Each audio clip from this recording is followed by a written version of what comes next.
If you are deciding to start a self-love journey, then it is most likely that you have been hurt and you are tired of playing the victim. You're tired of holding it in. You're tired of crying. You're tired of lending others the power over your life. I am here to tell you that you are not alone.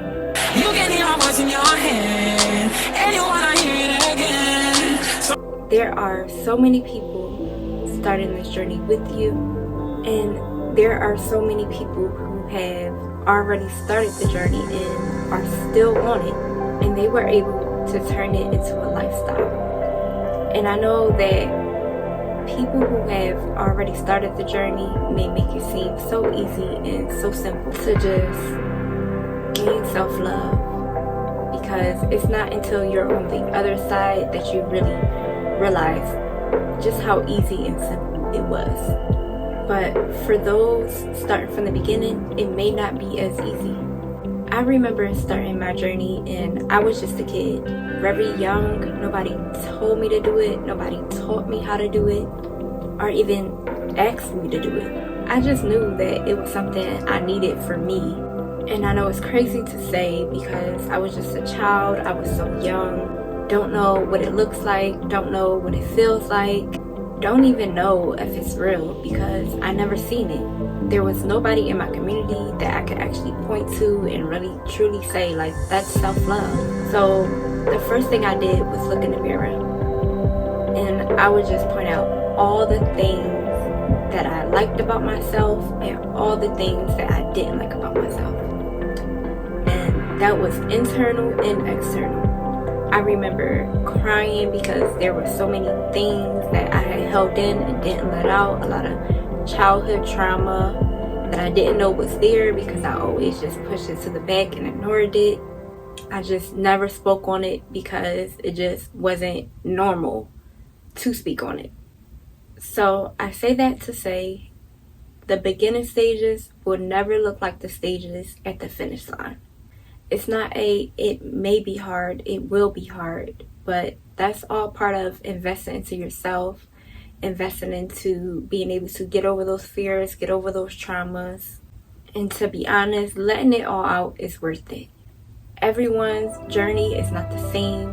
Yours may look completely different than the person on this side of the room. It's going to require different, so there's no advice that you can actually take or get because your journey is going to be completely different. But I can tell you the first step is to dig deep within.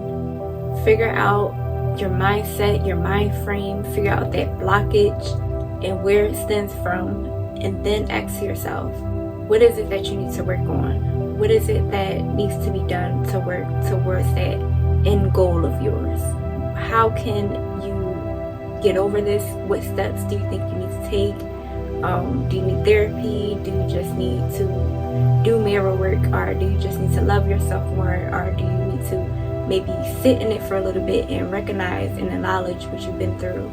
Just figure out what you need in that moment, but dig deep so that way you can know exactly what it is that is causing you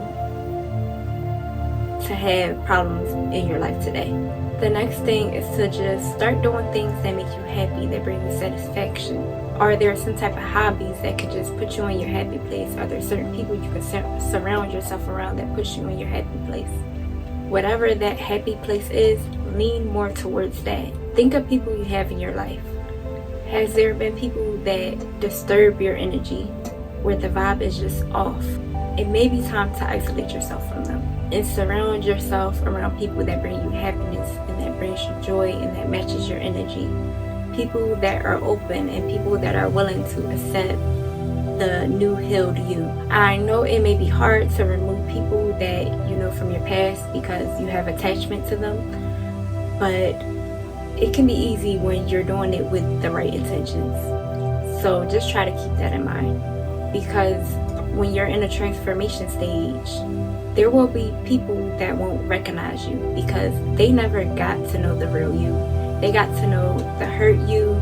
They got to know the confuse you. They got to know that I don't care you. I just don't care about life you.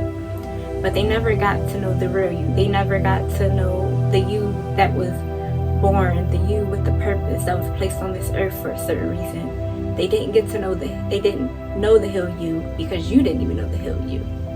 They knew the smaller you. They didn't know the big you. They won't be used to the bigger and improved you. To them, you're just shaking things up a little too much. Things are changing and they can't grasp it because they are just on their own journey. And your new journey doesn't match up with theirs. So they may be hurt, they may become upset, they may not be willing to accept the new you because they may feel as though you're on this journey and they're not on the journey with you. But it's a self-love journey for a reason. It's for you and you only. It's not for you to bring everyone else along the journey with you. It's just for you. This is a self-love journey for you. Your calling is no one else's. So you're moving along and they don't like that. They don't like it at all because it's very uncomfortable to them. They're not used to it. It's making them uncomfortable. But you have to be strong enough to realize and recognize that and just be willing to accept the fact that the new you may not be comfortable to the ones that you once loved. You have to be willing to say, do I continue on my self-love journey? Do I continue growing as a person? Or do I sit back and just make no movement, no waves, just do nothing? Just so that way they can feel comfortable for the moment. And I'm going to be honest, you have to continue to ride the wave to becoming your better self. So that way you can make positive choice for yourself and all of those around you. The last thing I want to say is get yourself a journal. That way you can keep track of all the things that you've been going through, all the good things, all the bad things, and you can keep track of everything. So that way whenever you feel stuck or whenever you feel like stopping or whenever you feel lost, you can look back and say, you know what, I can keep going because I already did this, I already did that. I woke up this day feeling that way, and I know that today's a bad day, but tomorrow can be a better day. So that's a really good way to just reflect on the process and also let go of any worries or any concerns during that journey as well. It's a scapegoat, a way for you to let out your emotions during the process as well. And if you want, I have a great link below for a self-love journal that you guys can purchase on Amazon to be able to keep track of that self-love journey. But just as a last reminder, everyone's self-love journey is different. You are not alone in this process.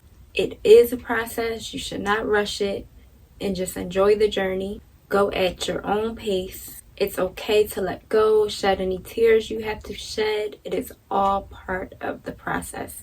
Let it out. You are only at the beginning, and this is a never-ending journey. It never ends. It will soon turn into a lifestyle of yours because the world is forever changing. But the love you have for yourself is what will keep you going. Thank you guys so much for watching. Please like and subscribe. Bye.